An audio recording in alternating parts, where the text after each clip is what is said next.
when the outside don't make sense no more. It don't make When our sense. common sense has walked out the door. What's going on here? Don't freak out, come hang out with the cool, calm collective.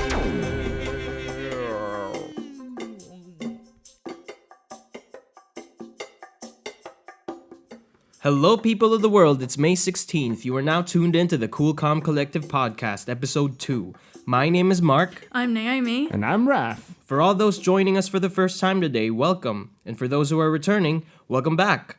With this podcast, we hope to give you, the listener, a fresh perspective on the topics we discuss every episode, and we are eager to develop a community where we can start discussions about life and this new normal we're currently faced with. Last episode, we gave you a brief overview of the pandemic situation in the UK. In this episode, we'll be outlining the pandemic response conducted by the Swedish government. If you've listened to our first episode, then you probably know that one of us hails from the great Scandinavian Swedish lands. I wonder who it is. Ja, det är jag det. Jag vill bara säga hej till alla mina kompisar i Värmland.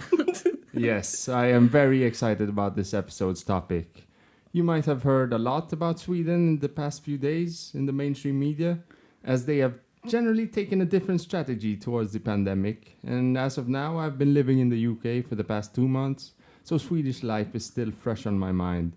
I look forward to giving my thoughts about my lovely, lovely homeland. Just like the last episode, we will give a brief timeline of what's been happening in Sweden since the outbreak started. And then we're going to compare Sweden's strategy with the UK's. We will end this episode by having a short discussion on our thoughts about everything we talked about. So, in January the 30th, Sweden began cancellations of flights to and from China, and a day later they reported their first case. The patient was a Swedish national who'd just returned from China. In February, Sweden reported their second positive case in the city of Gothenburg. The patient was another Swedish national who had just returned from Italy. Due to an increasing number of positive cases in Iran, Sweden suspends all flights to and from Iran on March the 2nd. The day after that, Sweden's first positive case was reported to have fully recovered. But despite that, Sweden's government decides to escalate the country's level of risk to the highest level. At this point, they had a total of 345 reported cases. Later that month, Sweden reports their first fatality, the first recorded death in all of the Scandinavian countries. This pushed Sweden to ban gatherings of over 500 people. Meanwhile, Denmark and Norway closes schools of all levels. Sweden warns that this decision will severely stifle the capabilities of essential workers who have children, as they won't have anyone to look after their kids. About that 500 limit big gathering. Yep. I heard a lot of reports about parties and events going up to 499 people. Like they would allow 499 people just to have the party and shit. That's smart, because Yeah. I guess if cops come and they want to disperse the people, they can just say, Yeah, You well, know, technically, they can't. yeah. Yes, technically they can't. yeah. A few days later, on the 14th of March, Sweden reports their second death due to the pandemic. 3 days after that, Sweden is forced to halt all international travel due to a decision made by the EU. There have been reports of volunteers starting a hashtag during this time, which is hashtag Din granne här, which means your neighbor here, a grassroots movement from the youth of Stockholm helping out the elderly who are self-isolating in buying groceries for them and buying medicine for them and whatnot. Oh, that's good, yeah. That's nice. It's a nice strategy. Din granne här. Yes. Am I pronouncing it right? Yes, Din granne här. Din granne här. Yes. By the way, students as well above 16 years old were instructed to stop going to school as they started to switch to online learning. So soon after that, on March the 27th, Sweden bans all gatherings of more than 50 people, probably in response to people gaming the 499. system with 499 people. And in the same week, the government also imposed a full ban to visit the elderly living in care homes. This was due to the increasing amount of infections within the elderly, who had a high chance of being immunocompromised and in need of aid for their everyday life. Before the Easter holiday, Sweden's ski slopes and resorts were advised to close due to fears that crowding will worsen the health situation in the country. The world's largest producer of toilet paper, the Swedish company Essity, donates 1 million surgical masks to the Swedish healthcare system. As of May 15th, 2,646 people have lost their lives due to the disease. Okay, so shall we talk a little bit about the statistics Yeah. of both countries? Okay. Yes. So we'll start with the number of cases. So all of these numbers are per million, just so that we can compare the two countries. Okay, so 1 million. Yeah, Per per 1 1 million of population. Okay. Yeah. So it's Okay. just a bit to even out the numbers a bit, Yeah, because because you obviously can't the UK. compare countries by just comparing the numbers because Yeah. of the population. Yeah, so the Okay. UK So has it's a a much fairer, higher yeah. population than Sweden. All right. So in terms of the number of cases, the UK has around 3,500 cases per million people, and in Sweden it's around 3,000. So it's just a bit lower in Sweden per million. Okay.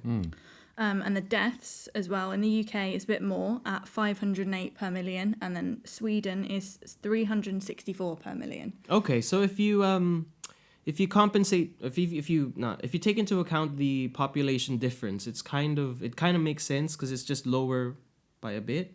Yeah, so comparing them by population like that, by per million of population, the UK does generally have a bit more deaths. So that's accounting for the population difference. Yeah. So Okay. generally, cases and deaths are higher in the UK, but just by a little bit and not too much. Mm-hmm.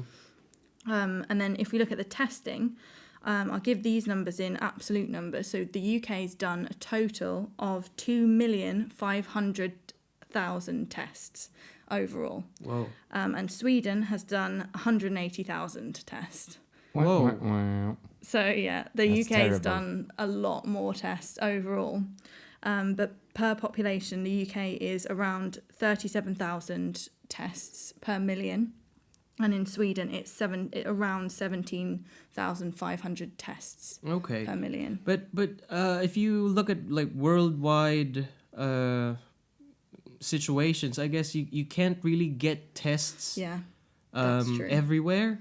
Yeah. I mean, Yeah, I think but- around March I was feeling a little bit feverish and I had like symptoms and stuff like that. But I really wanted to get tested, but I just assumed that I wasn't gonna Yeah. get it in the UK. I think especially around March, April, it was very difficult to get tests because obviously it's a new disease. No one's making any of these tests, so we don't have any stores of the tests. So, yeah, it seems from this that the UK's managed to get more tests than Sweden has, and A that's lot why, more. yeah, a lot A more. lot more. But that might be one of the reasons that the death rate and the case rate in Sweden and the UK, there's a few more generally in the UK. It might just be because we're doing more tests, but we don't know. Okay. But in terms of the recovered patients, we did want to compare the levels of recovery of patients in both countries, but we could only find the Swedish number, which is around 5,000 people recovered so far. Okay. So unfortunately, the UK isn't releasing any data about recovered patients or active patients. And I think, based on what I've seen, it's the only country that is not releasing. In the whole world. Yeah, That's weird. as far as I can tell. They haven't addressed this at all. I haven't heard anything about it. It's just every statistics website you go to, all the other countries are listing their active cases, their recovered cases. Are they not getting any pressure from any international, I don't know, I don't bodies I don't I know. don't know. Probably. demanding the data? You know, like the WHO, not the band, the WHO organization. I don't know, maybe, but probably everyone's panicking right now, so it's probably quite low on the list of priorities. Yeah. Okay. But yeah, it's just a shame because we can't compare the two countries in terms of recovered cases. Okay. What else can we compare? I think for now, I don't want to put too many numbers. And I think we can compare, because it's hard for the listeners when we're giving out all of these numbers. yeah, But one very obvious thing to compare is that Sweden's attitude towards the lockdown or the pandemic is that they did not do a total lockdown. Yeah, that's and the UK did. They shut down schools, businesses, everyone's at home. Sweden. What do you think? Did they do anything, Raf? I was talking to my friends back home. They did do something like the cinemas are closed and Oh, okay. they're Yeah. advising like table serving only in restaurants, and the tables need to be 1 meter apart from each Okay. other, and But stuff like restaurants that. and cafes and stuff They're still open. They are Oh, open, wow. but Okay. they're advising the restaurants and bars and not to take in as much people, not to Okay. not have it overcrowded and Yeah. things like that. So kind of the same as they're doing with the supermarkets in the UK. Yeah, So yeah, they're still I guess. open. Yes. What about if a restaurant violates that and they? I've read an article that they suspended like 5 restaurants who they saw were not following the Okay. So they only get shut down if they don't follow yes. the rules. Okay, that's Okay. interesting. So I'm sure the economic impact of the lockdown is going to be a lot less in Sweden than it will be here, because I think Yes. a lot of, there's restaurants open for deliveries, but restaurants must be losing a lot of business from people Oh, yeah, going and sitting definitely. in. Definitely. So, yeah. Okay. Yeah, but like I said, I was talking to my friend and about the elderly people.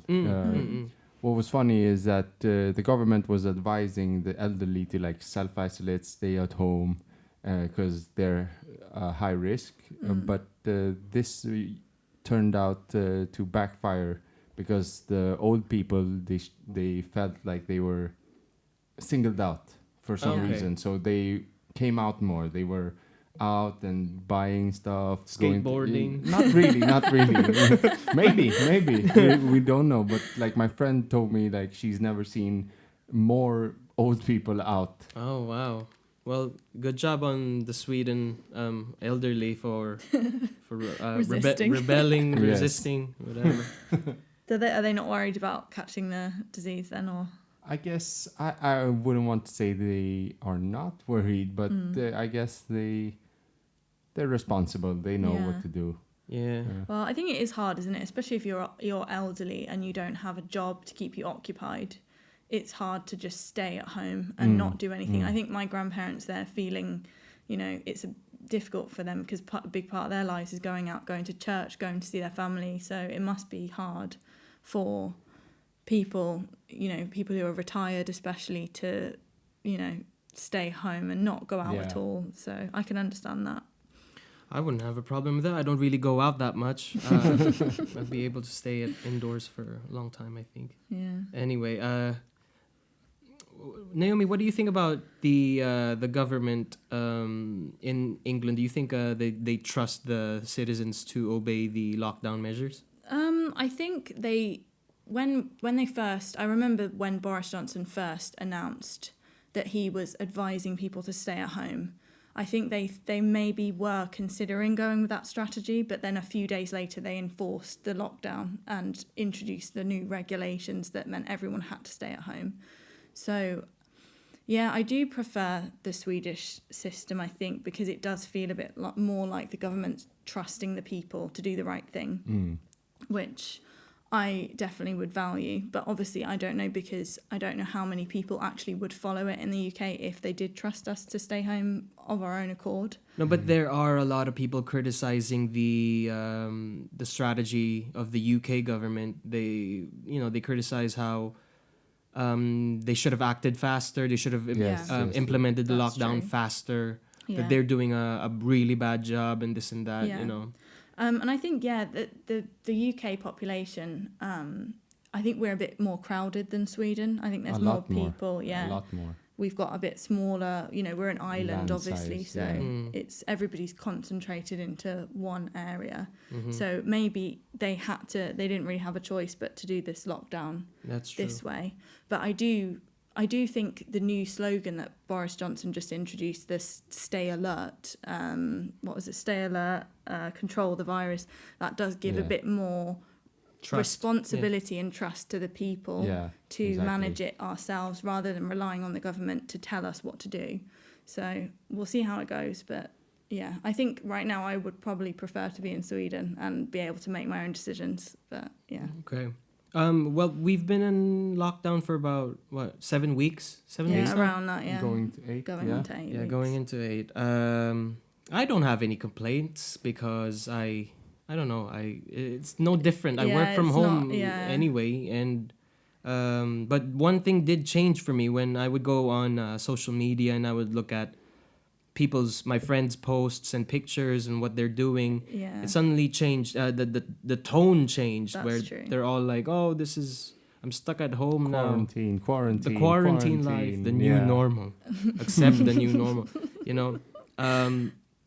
But I do have a couple of Swedish friends, and they were I don't know, they were a treat to follow Yeah. in social media, because for them it was just normal. Life was Yeah. just normal for them.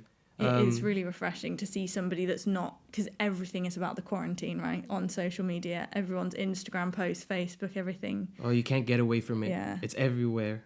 I think. Yeah, so I think it must be refreshing to see people just living a normal life, not a part of the old normal instead of the new normal. Yeah. Oh yeah, the social distancing in Sweden, that's part of the lifestyle already. Like Yeah. before the whole quarantine, before all this, before the situation happened, like people want their space, people want their personal space. So that was really the thing I think that made Okay. this work, because we were yeah. already in that normal. That's the old normal. to So say. it's part of the culture then to Yes, sort of, do yes. people not like hug and stuff like that as much? Not really. Really? Swedish Is it people- weird if I hug the Swedish person? Not really. Just go up Not to a random really. Swedish person and just give them a hug. Not really. But the Swedish people are shy. They're, Okay. they're shy. They are lovely, but they're shy. So they're a bit I see, I less, see. a bit more reserved then. Yes, And yes. okay, that makes sense. Okay. Yeah. The obvious difference of how these two countries have handled the pandemic is that while the UK has imposed a strict total lockdown of schools and businesses, Sweden has chosen a more relaxed approach to the situation that seems to yield some concrete results. However, if we compare both of these countries to another, the Philippines, for example, then we can agree that UK's lockdown strategies seem relaxed as well. This is due to the President of the Philippines' approach to people violating lockdown measures. In his own words, shoot them dead! Shut them dead! Not funny though. No, But yeah, not No, funny. not funny. Yeah, it's not funny, but you know, the president of the Philippines is a character. Yeah, he yeah, is a that's character. true. I I can think it's agree. just the way he says it that. He's Yeah. done a lot of good. He's done a lot Not of bad, controversial yeah. things, I'd say. But But the way he says "shoot them dead" is Shoot funny. them so- dead. but it's just like we're in the UK, right? And then we turn on the morning news, and then it's refreshing to see the Philippines make headlines, international headlines. It Yeah. would be like we were watching BBC, I think, and then it would be a special on the Philippines. The president just said this, and then it would be a clip of him going, Yeah. "Shot them dead." It's just like, I don't know. Yeah. Hey Raf, have you heard about the website me17mbs.leedsnewmedia.net/coolcalmcollective? Do you mean me17mbs.leedsnewmedia.net/coolcalmcollective? No, I have not. What? How about you, Mark? Have you heard of it? Yeah, it's amazing. You can listen to previous episodes of the podcast, visit the blog, and even leave a comment. That sounds great. I think I'll have a look after the show. Did you know that you can listen to the Cool Calm Collective podcast on SoundCloud and YouTube? Yes, I'm definitely subscribed to all of them. I listen to them when I shower. It's the perfect combo. Thanks for telling me this, guys. I'll make sure to share this with all my friends too. And I encourage, no, I implore our listeners to do the same. This is the most natural conversation I've had in my life. But that's all the time we have for today. So see you next time, folks. Please don't forget to Get some perspective. With the Cool Calm Collective. we will look into what it's like in the Philippines during lockdown next time. Please tune into our next episode where we will explore the current situation in the Philippines with a very special guest, our good friend, who is a recording artist in Manila. You don't want to miss our first guest episode. Oh yeah, you don't want to miss that. Yeah, so please tune in. Yeah, definitely tune in for that one. You don't want to miss it. We'll see you Thank next for time. listening. Thank for you very listening, much, guys. All right. And we'll see you in the next episode. Much love. Shut them down! Bye.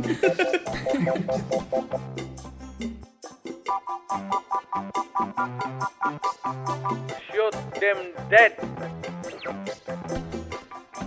Alam mo, we are ready for you. Gulo o barilan o patayan, I will not hesitate. My soldiers shoot you.